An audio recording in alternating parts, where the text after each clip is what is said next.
नमस्कार दोस्तों। भारत का संविधान समानता, गरिमा और सामाजिक न्याय इन सबको लोकतांत्रिक शासन की आधारशिला मानता है। लेकिन इसके बावजूद उच्च शिक्षण संस्थानों में जाति, लिंग और सामाजिक पृष्ठभूमि इन सभी के आधार पर भेदभाव की घटनाएं समय-समय पर सामने आती रही हैं। रोहित वेमुला का मामला हो या डॉक्टर पायल तडवी का मामला हो, इन सभी मामलों ने ये उजागर किया कि केवल प्रवेश में आरक्षण पर्याप्त नहीं है, बल्कि कैंपस के भीतर संरचनात्मक और संस्थागत भेदभाव को संबोधित करना भी जरूरी है। इसी पृष्ठभूमि में विश्वविद्यालय अनुदान आयोग यानी यूजीसी के द्वारा promotion of equity in higher education institution regulation 2026 को लाया गया है, जो कि हमारे देश के अंदर उच्च शिक्षा में समावेशन और समान अवसर सुनिश्चित करने की एक महत्वपूर्ण पहल के रूप में देखा जा रहा है। तो दोस्तों, आज के सेशन में हम इसी रेगुलेशन के बारे में बात करेंगे कि कैसे ये रेगुलेशन हमारे पहले की स्थिति को बदलता है और वर्तमान समय में जो पिछड़े वर्ग के जाति के लोग हैं या जो स्टूडेंट हैं, उनको प्रोटेक्ट करने का काम करता है। और साथ ही साथ इस रेगुलेशन का क्रिटिसिज्म भी किन किन आधारों पे हो रहा है। तो आई एम योर दोस्त Rahul Sharma and I welcome you all to Rahul Sharma education. तो दोस्तों, हाल ही में यूजीसी ने इस रेगुलेशन को अधिसूचित किया है। अब ये जो रेगुलेशन है वो उच्च शिक्षण संस्थानों में जाति और दूसरे आधारों पर जो भेदभाव की शिकायतें बढ़ रही है, उसके संदर्भ में लाया गया है। मैंने आपको बताया कि रोहित वेमुला 2016 में उन्होंने आत्महत्या कर ली थी। डॉक्टर पायल तडवी के मामले, जो कि 2019 का मामला था, उन सब के बाद सुप्रीम कोर्ट के हस्तक्षेप ने इन नियमों को सख्त बनाना और इन नियमों को प्रभावी बनाने की आवश्यकता को रेखांकित किया। तो ये जो नियम है 2026 के, ये 2012 के प्रमोशन ऑफ इक्विटी रेगुलेशंस का उन्नत और संशोधित रूप है। तो 2012 में जिस तरीके का रेगुलेशन लाया गया था, उसी का संशोधित वर्जन ये आपका 2026 का रेगुलेशंस देखने को मिलेगा। तो सबसे पहले हम बात करते हैं कि आखिरकार इस रेगुलेशन को लाने के पीछे का उद्देश्य क्या है। लेकिन उससे पहले आपने वीडियो को लाइक नहीं किया है तो लाइक कर दीजिए, चैनल को सब्सक्राइब नहीं किया है तो सब्सक्राइब कर लीजिए। दोस्तों, इस रेगुलेशन को लाने के पीछे का उद्देश्य ये है कि उच्च शिक्षण संस्थानों में जाति, धर्म, लिंग, जन्मस्थान, विकलांगता इन सभी के आधार पर होने वाले भेदभाव का उन्मूलन करना, उनको खत्म करना। दरअसल जो एससी, एसटी, ओबीसी, ईडब्ल्यूएस, दिव्यांग और महिला, ये सभी जो वर्ग से स्टूडेंट आते हैं, उनको ज़्यादा सुरक्षित और समावेशी शैक्षिक वातावरण प्रदान करना। इसके अलावा किसी भी इंस्टीट्यूशन के अंदर इक्विटी और इंक्लूजन को संस्थागत संस्कृति का हिस्सा बनाना इस रेगुलेशन का उद्देश्य है। इसके अलावा इस रेगुलेशन के प्रमुख प्रावधानों में सबसे पहले आपको एक 3 स्तरीय संस्थागत तंत्र देखने को मिलेगा। इसमें सबसे ऊपर आपको देखने को मिलेगा इक्वल अपॉर्चुनिटी सेंटर। दरअसल प्रत्येक उच्च शिक्षण संस्थान में इसकी स्थापना करना अब अनिवार्य कर दिया गया है, इक्वल अपॉर्चुनिटी सेंटर का। साथ ही साथ जो वंचित वर्गों से संबंधित नीतियों की निगरानी करेगा, ये जो ईओसी है, ये वंचित वर्गों से संबंधित नीतियों की निगरानी करेगा।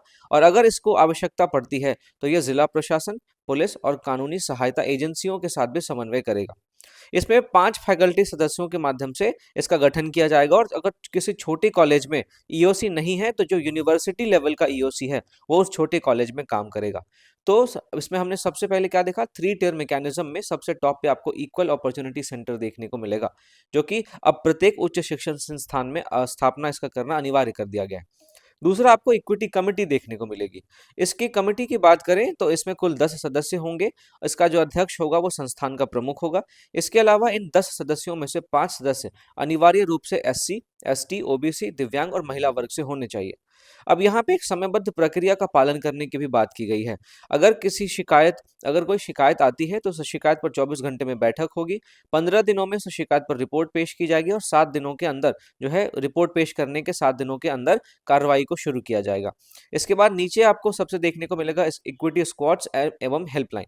दरअसल कैंपस में सक्रिय निगरानी, जैसे हॉस्टल्स हो गया, कैंटीन्स हो गया, लैब्स हो गया, यहाँ सब पे सक्रिय निगरानी रखने के लिए इक्विटी स्क्वाड्स को बनाया जाएगा।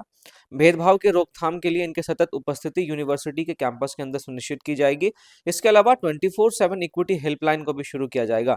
इसके साथ साथ इक्विटी एम्बेसडर्स को भी स्थापित किया जाएगा, ताकि जागरूकता और संवेदनशीलता को बढ़ाया जा सके। तो ये जो 3 टियर मैकेनिज्म है, जिसमें सबसे टॉप पे आपको इक्वल अपॉर्चुनिटी सेंटर मिलेगा, उसके नीचे आपको इक्विटी कमेटी देखने को मिलती है, और ग्राउंड लेवल पे आपको इक्विटी स्क्वाड्स और हेल्पलाइन जो नंबर्स होते हैं और इक्विटी एम्बेसडर्स जो है, ये सब देखने को मिलेंगे। अब 2012 के जो नियम थे और 2026 के जो नियम हैं, हम अगर इनकी तुलना करें तो हमें कई सारे परिवर्तन देखने को मिलते हैं।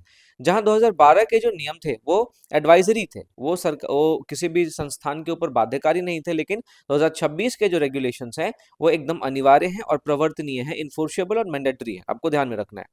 अगर प्रवर्तन और दंड की बात करें दोस्तों, तो 2026 के नियमों में यूजीसी को कई सारी शक्तियां मिली है। जैसे राष्ट्रीय स्तरीय निगरानी समिति द्वारा मॉनिटरिंग किया जा सकेगा, और अगर इन नियमों का कोई अनुपालन नहीं करता है तो यूजीसी अपनी योजनाओं से इन संस्थानों को वंचित कर देगा। उनके डिग्री और ऑनलाइन प्रोग्राम्स पर भी रोक लगा सकता है। साथ ही साथ केंद्रीय सरकार से जो उनको अनुदान मिलता है, उस अनुदान पे भी यूजीसी के पास रोक लगाने की शक्ति है। शिकायत निपटान की बात करें दोस्तों, तो 2012 में एक स्पष्ट प्रक्रिया और समय सीमा का अभाव था, लेकिन 2026 में एक विस्तृत प्रक्रिया बताई गई है। एक पारदर्शी और एक समयबद्ध शिकायत निवारण प्रणाली को सुनिश्चित किया गया है। सामाजिक समूहों के दायरे की बात करें, तो जहां 2012 में मुख्यतः जो नियम थे वो एससी और एसटी तक सीमित थे, वहीं 2026 में ये जो नियम है वो एससी, एसटी, ओबीसी, दिव्यांग, महिलाएं और दूसरे वंचित वर्गों को भी ध्यान में रखती है। तो ये सारे तुलनात्मक हमने अध्ययन देखे कि 2012 से लेके 2026 तक हमारे समाज में जो प्रमुख मुद्दे उभर के आए हैं, हमारे समाज में जो प्रमुख परिवर्तन उभर के आए हैं, उन परिवर्तनों को ध्यान में रखते हुए 2026 में कई सारे वर्गों को इस नियमों में शामिल किया गया है। लेकिन इस रेगुलेशन की कई आधारों पे आलोचना भी हो रही है दोस्तों। प्रमुख आपत्तियां ये है कि जो फॉल्स कंप्लेंट्स हैं उनके लिए किसी भी दंड का अभाव इस नियम में देखने को मिलता है। मान लीजिए अगर किसी एससी कम्युनिटी के स्टूडेंट के साथ कुछ गलत नहीं भी हुआ हो, और अगर उस एससी कम्युनिटी के स्टूडेंट ने कोई शिकायत कर दी हो, तो अगर झूठा शिकायत वो करता है तो उसके लिए दंड क्या हो, इस बात की चर्चा इस रेगुलेशन में आपको देखने को नहीं मिलेगी। साथ ही साथ ऐसा माना जा रहा है कि इस रेगुलेशन के बाद जो जनरल कैटेगरी के छात्र हैं, उनके साथ उत्पीड़न की आशंका बढ़ सकती है। इसके अलावा कैंपस में जातिगत विभाजन और ज़्यादा गहराने का तर्क भी दिया जा रहा है, और इस आधार पे इस रेगुलेशन की आलोचना की जा रही है। क्योंकि जब हम एससी, एसटी या ओबीसी के आधार पर इनको संरक्षण दे रहे हैं, तो जाहिर सी बात है कि अब खुल के जातिगत भेदभाव जो है, जातिगत विभाजन कैंपस में सामने आएगा। दूसरों सबकी जाति जो है वो सामने आएगी, तो इससे हमें एक जातिगत विभाजन कैंपस के अंदर गहराने का खतरा उत्पन्न होता है। इसके अलावा संस्थागत स्वायत्तता पर भी यूजीसी का बढ़ता हुआ नियंत्रण इस रेगुलेशन की आलोचना का एक बिंदु है, क्योंकि मैंने आपको बताया कि यूजीसी अगर इस नियम का पालन नहीं करने वाले संस्थान को बहुत सारे दंड दे सकती है, उसके ऑनलाइन कोर्सेज को कैंसिल कर सकती है ना? जो केंद्र सरकार से अनुदान मिलता है, उस अनुदान पे यूजीसी रोक लगा सकती है। तो यूजीसी का जो बढ़ता हुआ नियंत्रण है इस रेगुलेशन के माध्यम से, उसके आधार पर भी इस रेगुलेशन की आलोचना की गई है। तो दोस्तों, यहाँ पे हमने समझा कि इस पूरे रेगुलेशन का उद्देश्य क्या था, कौन-कौन से वर्ग को शामिल किया गया है। 2012 के नियम से हमने इसकी तुलना की, फिर हमने ये भी देखा कि आखिरकार कौन-कौन से बिंदुओं पे इसकी आलोचना की जा रही है, और निष्कर्षतः हम ये कह सकते हैं कि यूजीसी का ये जो रेगुलेशन है 2026 का, ये उच्च शिक्षा में भेदभाव मुक्त वातावरण सुनिश्चित करने की दिशा में एक महत्वपूर्ण संस्थागत सुधार है। इस बात में कोई दो राय नहीं है। लेकिन इसकी सफलता जो है तभी सुनिश्चित हो पाएगी जब एक इसका संतुलित क्रियान्वयन किया जाएगा।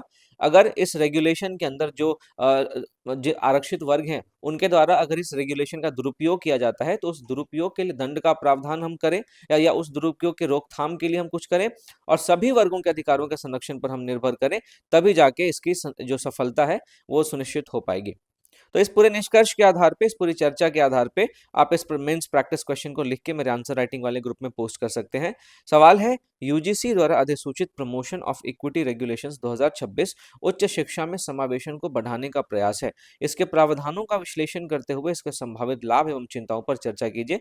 250 शब्द में आपको इसका आंसर लिखना है। इसके अलावा दोस्तों, आपको अगर इस सेशन का पीडीएफ चाहिए तो आप मेरे टेलीग्राम चैनल को जरूर ज्वाइन करें, जिसका लिंक आपको डिस्क्रिप्शन में मिल जाएगा।